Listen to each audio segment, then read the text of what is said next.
everyone. Welcome to the Israel Bible Podcast. My name is Cindy Parker. I am an author, a speaker, and a professor of Holy Land Studies at the Israel Bible Center.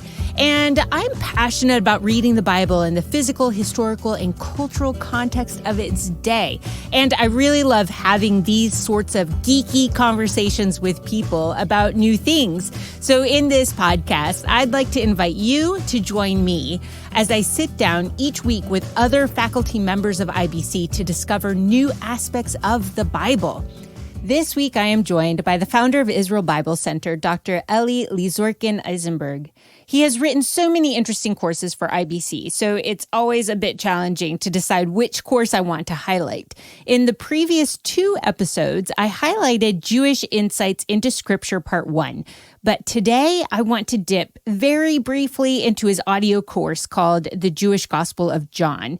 Because it is an audio course, it has a whole different cadence to it. And Dr. Lizorkin-Eyzenberg becomes a fascinating storyteller, and your experience as a student is totally different from watching a lecture and seeing a PowerPoint presentation. In the past 5 years or so, I've become so interested in unraveling some preconceived ideas I had about John 4, which is the place where Jesus meets the Samaritan woman at the well. The more I engaged history, Samaritan culture, beliefs, and the real lived experience of women in the first century, the more I recognized that I had assumed some things about the Samaritan woman that were not actually true. If we let her speak with her own voice, we have a chance to understand her hurt and Jesus's compassion in a way that truly would bring out her community to see Jesus. Dr. Lizorkin-Eyzenberg gives her fair treatment in his audio course, and I really wanted to bring that perspective to you. He also has a book about the Samaritan woman available on Amazon, so I'll put a link to that in the episode notes. To properly set the stage, we need to start with answering the question, who are the Samaritans, and why are they in a different territory than the Jews? And essentially, there's 2 kinds of groups that are inhabiting the first century Holy Land, and not only the Holy Land, but also diaspora. Those that could be called Samaritans and Samaritans. Okay, now Samaritans are essentially people of the area of Samaria. They were told in 2 Kings 5, I think it is, that they were some people brought from overseas as part of the dispossessing and removing the pillars of community, bringing them to not their land and switching them around. And that's what all kings did. This is what Stalin did. This is what everybody did. They knew that this was a very, very powerful way to do it.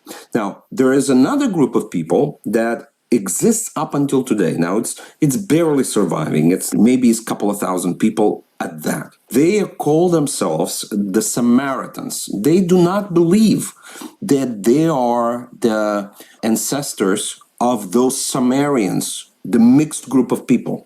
They're not those people. Those group of people came. Who did they come to? They came to one of the people the people that were rebuilding Jerusalem, and they were rejected. Remember that? So they wanted to help somehow with the rebuilding of Jerusalem, and this is a very awkward story, very awkward story, but they were rejected for one reason or another. It's a different topic. But these are the people that say there is no way under heaven we could have possibly been this kind of people, because we thoroughly believe that this is a huge mistake to depart from the real mountain of God. Zion is for the Israelite apostates. They're the people that have gone wrong.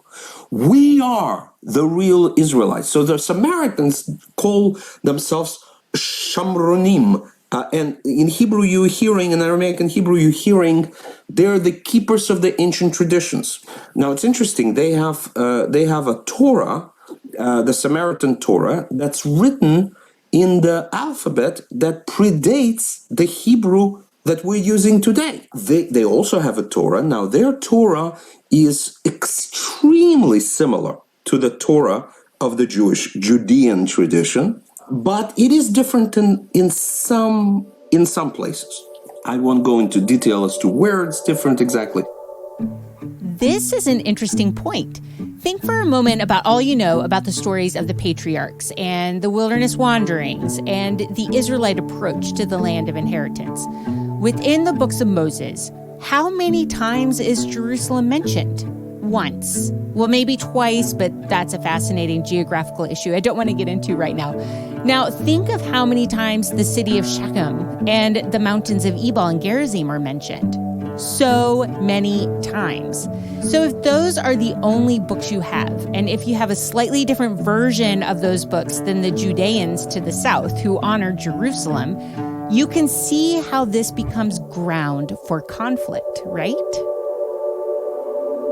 But the point is that in the ancient time, there was a big debate about who was the true Israelite. And what was different back then is that Samaritans were not just a couple of thousand people as they are today. Today, they're just completely irrelevant political and religious group. They're nice, exotic. When you're in Israel, go see the Samaritan Passover. They still sacrifice. It is a sight to be beheld. It is a sight to be beheld. It's really worth it. It truly is worth it. It's fantastic. Go visit. Okay, it's in Shechem, nearby there. In Shechem, but nearby. Yeah, on Mount Gerizim. Yeah. Gerizim. But at that time, in the ancient times, the amount of Samaritans and amount of the Judeans were, we can't tell for sure, but we think that they were closer to equal. In other words, we're not dealing here with a minority, small group of people, but we're talking about fairly large group of people sandwiched between Judea and Galilee. So Judea, Samaria, Galilee. Now, they were very mean to each other. A Jewish soldier priest had once destroyed one of their temples. It's bad blood. Samaritans come to Jerusalem undercover, incognito, throwing around the chicken bones in the temple. They're desecrating it. There's all kinds of weird stuff going on. And the relationship between the ancient Samaritans and Judeans really are not the relationship as Christians imagine them. Christians imagine them to be as a relationship between Jews and half-Jews. This is how traditional Christianity explains the Samaritans. Samaritans, they say, were the mixed group of people, and the Jews did not like them for that reason. Now, this is crazy because Israelite faith back then and now does not mind non-Jews, okay? As long as they become Jews, as long as they join the faith, they can rise to the level of Rabbi Akiva, one of the greatest sages of Talmud, who was a Gentile, who couldn't read Hebrew until he was 40. By the way, this is a good example for you. Perhaps you're 40, 50, 55. You haven't started Hebrew yet. See, Rabbi Akiva became one of the greatest rabbis of Judaism. At 40, he started. So you don't need to become one of the greatest rabbis of Judaism, right? You could just begin learning Hebrew and begin discovering the treasures of the Bible under the English translation. But I'm just going a little bit to the side. So coming back to this issue. But it is more a question of they are claiming to be the true people of God, and the Judeans are claiming to be the true people. Yes, exactly. It's the very best connection that I can make a reference to in the modern setting that I'm aware of is really the connection between Muslims of Shia and Sunni background. Now, many years ago, 10, 15 years ago, back under George Bush the Younger, there was, wars between Sunni and Shia going on. I mean, crazy. I can't even remember where, Iraq probably, but they were blowing up each other's mosques. They're doing like horrible things. And to an unsuspected Westerner, whether believer or not, it looks weird. It looks very strange. I mean, it makes some sense for a radical Muslim to blow up a church. It makes some sense. I mean, if you hate it so much, right?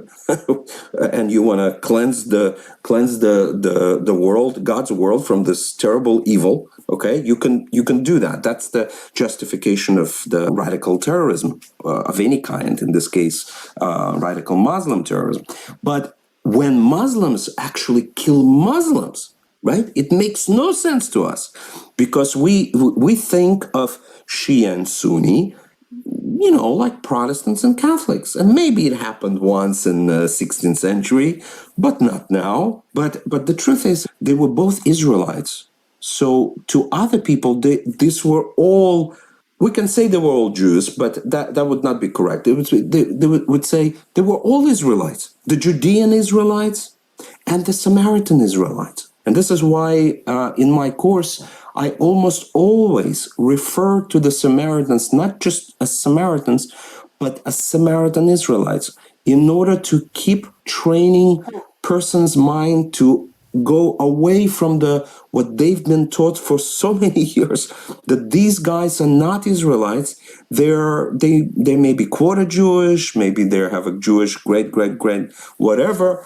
No, in their mind, they are Torah-loving Israelites. They are the ones that are sticking to the original mount of God's blessing. This is the mountain where Abraham had sacrificed Isaac. This is the mount where the blessings were pronounced. So from their standpoint, it is the Judeans that have left the faith. It is the Judeans that have gone off the deep end. Them and their Davidic dynasty and Zion business. This is not what it should be all about. Now, you have the same Torah, and just as in the case of Shia and Sunni, you have the same Quran. But then you have other things, different, whether oral or written, later developed, obviously written, but mostly oral in the beginning, traditions that help to apply certain things. For example, the Samaritan Israelites had a Levirate marriage kick in, this protection of Levirate marriage, when a brother must marry the wife of the deceased brother, must impregnate the woman, leave those children. If there will be children from that brother, he would not get that portion, and raise these children as those who do not belong to him. There's a lot of sacrificing that was supposed to be happening in the Levirate marriage. So Samaritan Israelites said, yeah, there is a Levirate marriage. Of course there is. But as long as the marriage was not consummated. So in other words, if there was an engagement, but there was no consummation marriage, the Levirate marriage can kick in.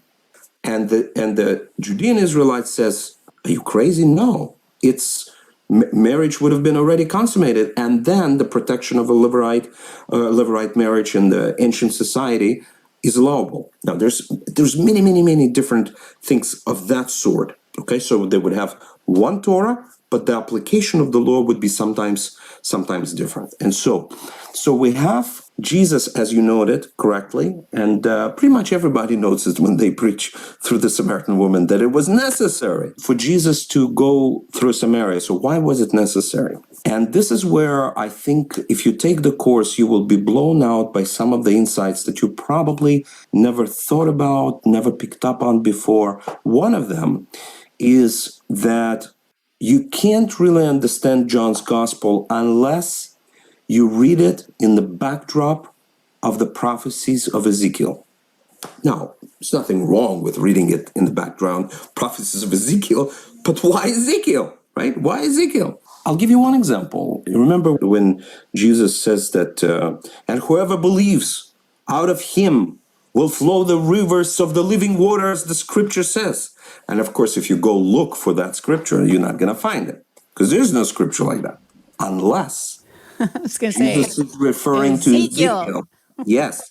And unless Jesus is saying he is that temple from that vision, Ezekiel's vision, and when he comes close, the waters are bursting open and flowing from that eschatological temple to the entire earth, and bringing that much needing life to the point that the Dead Sea becomes alive. right? There's this incredible imagery. And only if you realize that Jesus, through John's gospel, it's not really Jesus, it's more John. If he's the author, it's John who sees Jesus the way he sees him, because others see him differently. And he sees him as the constant fulfillment of the what's going on in the book of Ezekiel. Now, another thing that's going on in the book of Ezekiel, one of the main kind of thematic things is that there is a court case being administered, and the Lord is saying, enough. I am going to bring judgment against the evil shepherds of Israel. I am the good shepherd of Israel. I will come. And so in John's gospel, Jesus says, I am the good shepherd. And this is all of a sudden when you begin to realize little by little, that in John's gospel, everyone is testifying. This is a court case. This guy's witnessing, that is witnessing, that is witnessing, sign. Are you not convinced yet? Oh, I love it. So the court, the cloud thickens and the court is in session, and God is judging, but also the reader, the hearer, because nobody read back then, they heard it. They're judging what's going on. And in John's gospel, Jesus really comes to judge the corrupt establishment, the swamp of Jerusalem, using the recent political language, the Jerusalem elite. That's who he's judging. Now, okay, this is a little bit of a background of what's going on in John's gospel. Now, he gets to this place where it's truly amazing place, because when you get to John chapter 4, is it right? Yes, Samaritan Woman.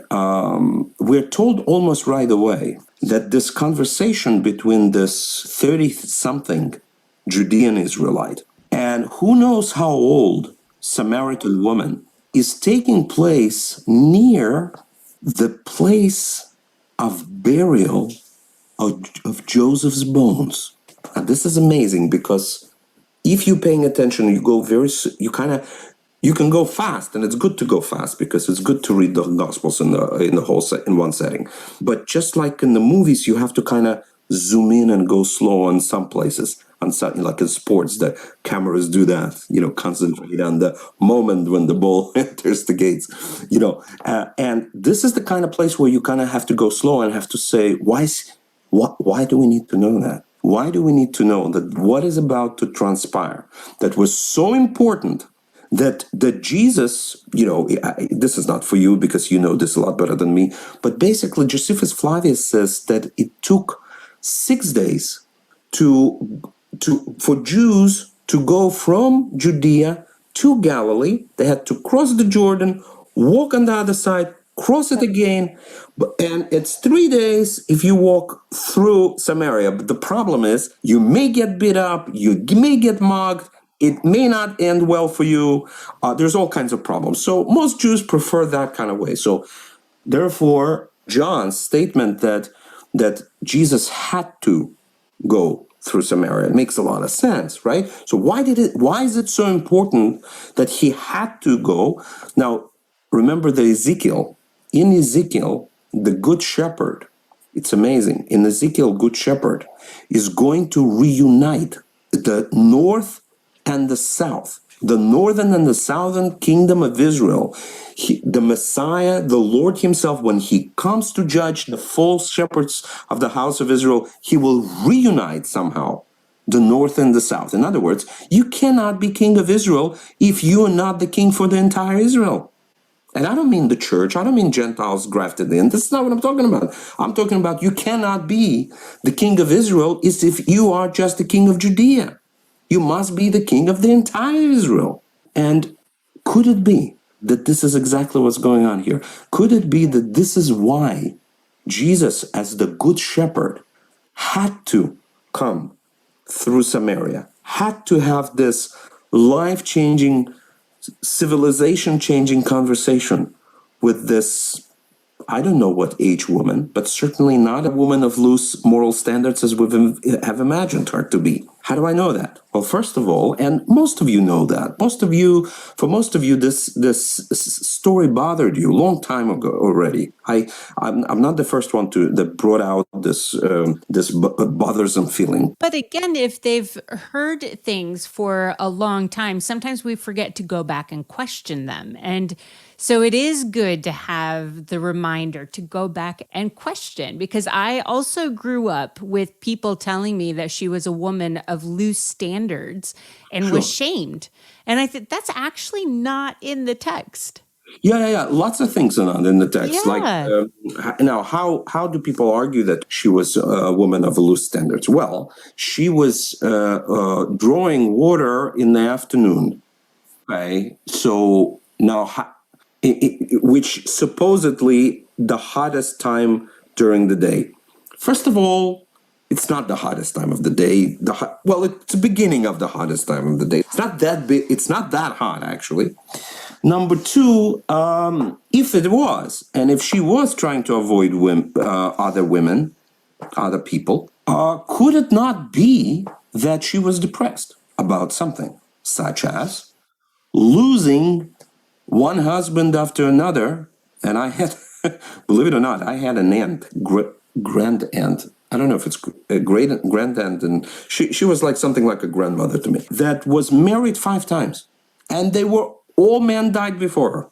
Okay, and the guy that I remember, this guy Benjamin, a very old Jewish person, Jewish guy, elderly Jewish person. I remember he was so sweet. I was a kid. I think he was number 5 or 6, or 5 or 6, and people die. Things happen. And there is no shame. There wouldn't have been shame at that time if she had a husband who died, but it becomes a financial issue potentially. Yeah, it could become. No. What my point is that we don't know squat. Right. What went on there. Right. This is my point. My point is just most of what's been built on this, been built through imagination of clergy that essentially are not justified. There's not a shred of evidence that would qualify this woman to be a woman of ill repute, especially because if she is a woman of ill repute, and remember, the Samaritans were not people of loose moral standards. They were highly esteemed religious community who just happened to disagree with the Judean Israelites, how they do it, but they had their own religious way to do it. And they would not tolerate anything like this. But when after meeting Jesus, she comes back and says, wow, come and see. What do? They drop whatever they're doing, the entire village comes and follows her to check out a Judean. Makes no sense. You see, it makes no sense if she is that which she is portrayed so often to be. But also, let me show you how else misinterpretation of this text or any other text could easily take place. When Jesus talks with her about the husbands, and there's 2 ways to say how he says it. One way to say it is to imagine Jesus to be a bit of a jerk, and that is to say, and he would say something like, yeah, you had how many husbands? And the guy you're now living with, he's not a husband at all. Go call him. The problem with this kind of Jesus is that's not the kind of Jesus that we meet in the pages of the scripture. We meet someone who's entirely different. So I think that the kind of person that we meet in other pages of the scripture and the kind of person that we have met personally through our own experience with Jesus is that he is kind and compassionate. And so therefore, it's very possible to reread the same text with quite a different feeling of Jesus in correspondence in relation to Samaritan woman, to say, I know your pain. I know about this. I know what happened to you. And you see, we don't know why she was avoiding. Because remember that story about Tamar? Judah had 3 sons. 2 of them died with Tamar. And Judah said, I'll give you the 3rd one. I have a lot of them. No! He said, no more over my dead body. I'll keep giving you, feeding you promises. I'm willing to transgress the developing Israelite law. I will not give you justice, but I will not give you my third son, because that's the only thing I have left. Now, of course, Tamar does the heroic act that is not condemned at all in the Bible and pulls through the birth. What is it? Grandfather of King David, right? Peretz? Oh, great. Or great-grandfather, right? The point is... great. Or great. But the point is the line goes through Tamar. Now, why am I talking about Tamar? Levirate marriage and That's it. So that's the thing. Imagine if this is a woman, I'm imagining her to be, and I'm justified just as a possibility, to be about, let's say, 45 years old. Let's say, maybe a little bit more. A woman that has deep sadness on her face because of the kind of things that happened to her. Whether it was through divorce, whether it was through sickness, which was all over the place back then, whether it was through inability to bear children. I don't know what exactly had happened, if she was avoiding somebody, it could have been for those reasons. And when you're depressed, you don't want to talk to people. This is what happens, and when you're depressed, this is the most important thing for you to do, actually, to get out and talk to people, but that's not what you want to do, okay? So there's so many, and I'm not saying she was depressed. I'm just saying that there is possibilities. And how do we know this is not taking place in the winter? You know how cold Samaria gets in the winter time? You will not, if you got a jacket and it's not thick enough, you'll freeze to death over there. It's that cold. So we're imagining so many different things that are not in the text, while those things that are actually in text, we're not imagining them. So instead of saying, when the woman says, I know that the teacher will come, there will come the one who will teach us everything. The Messiah will come. She senses that Jesus is crossing the bridge, that he is like a vine climbing over the wall into another. And what she's doing, she's meeting him halfway. Why? Because the Samaritans, best we know, did not have the concept of Messiah. It was a Jewish concept, Judean concept. They had the concept of the cleanser. He was a teacher also. He was mainly the rabbi. But Messiah is not their terminology. She's using Judean terminology because she's already realizing something that's going on over here. He's climbing over to her. She's beginning to open up, to climb over to meet him halfway. And when she begins to ask the kind of questions she's asking, I heard one time an apologetics course that said that Jesus had nailed her to the cross of his justice when he said, go bring your husband. You're not even married to the guy who you live with. By the way, we're imagining her living outside of bounds of marriage, right? Who told you that this is the case? Why could she not live with an uncle who, because the Lizorite marriage wasn't there to support her, couldn't take her in? There are so many possibilities. Right. Do you see? So all of the sudden, instead of a 25-year-old young woman who's out to get man, you may be looking at actually a 55 years old woman. You have no idea, who has suffered much. And this is why I made such a big deal about the bones of Joseph. Because I think the reason they're mentioned is because they're, in one way or another, mirroring out the story of Samaritan woman. Samaritan woman suffers much in her life, and in the end is crowned by meeting the Son of God himself, brings salvation to her entire village, and her entire little world receives salvation. In the same exact way that Joseph, even though he was truly spoiled brat, but he suffers eventually an ungodly and over-exaggerated punishment that's given to him by his horrible brothers, antithetical to brotherhood. And yet all of the suffering ends with the salvation of his little world. People, when I was working through John's Gospel, used to be a blog. I used to write a blog called Jewish Studies for Christians. And quite a lot of people followed me through this study, little by little, over like 4 years period. And people would write to insights like this. They would say, you know what it made me think about? I'd say, what? And they'll say, how much more are we missing? This is the real bad news here. The good news is that so much of this insights is collected in one place, this resource that we call the Israel Bible Center. One place with enormous amount of this little and huge insights where the Bible goes from black and white, even from color, into, I don't know, curved HD or something. I mean, something is all of a sudden right. so picture clear that you go like, wow, can I touch it? You're hearing the sound of the sandaled feet.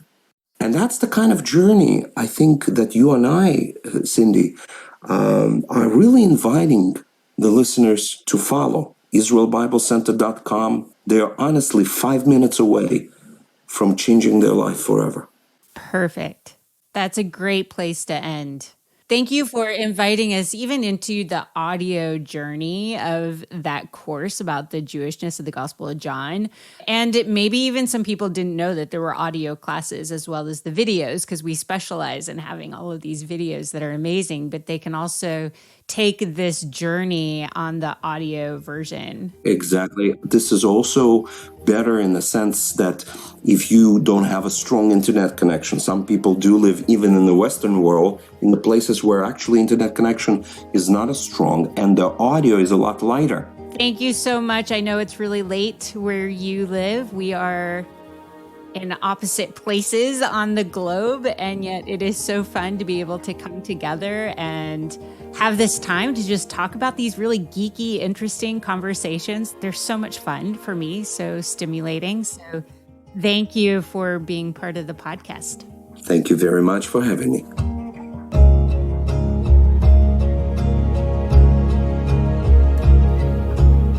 If you want to hear more about the Jewish insights in the Gospel of John, you can sign up using the link in the episode notes. And as a thank you for listening to the podcast, use the coupon code Israel when you register and you'll receive a free surprise. If you like what you've been hearing on the Israel Bible podcast, you can let other people know by sharing a link to this episode on any of your social media platforms. Thank you for helping us spread the news about what is available at IBC. Thank you to Jeremy McDonald with Mason Jar Music for mixing, editing, and crafting all the good sounds that you hear. And thank you for being curious about the world of the Bible.